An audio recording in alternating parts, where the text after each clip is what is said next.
ছিল না। আচ্ছা, একটু ভিডিও গুলো দেখি। কি জিনিস! এভাবেই প্রসাদ খেয়ে যাব, সমস্যা নাই, আমার ভাই তো পুরো বাসায় থাকে।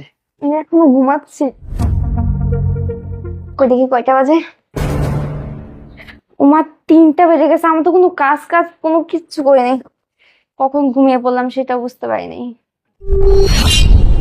ভাবি, আর কত ঘুমাবে? আমার ক্ষুধা লাগছে, কিছু খেতে দাও। ও আসলে আমি কখন ঘুমিয়ে পড়েছিলাম আমি নিজেও জানি না। আচ্ছা তুমি এখানে বসো, আমি রান্না করে নিয়ে আসতেছি। আরে ভাবি, তুমি আজকে তো তোমাকে পুরো ঝাক্কাস লাগছে ভাবি। আরে তুমি তুমি আর বেডরুমে আসছো কেন? যাও এখান থেকে চলে যাও। আরে ভাবি, এত লজ্জা কিসের? আরে আমি তো সবকিছু দেখে ফেলছি। ভাবি, আপনি কি জানেন সেদিন রাতে আপনি কেন এত ঘুমিয়েছিলেন? আরে ওই দিন তো আমি জুসের সাথে খাইয়ে দিয়েছিলাম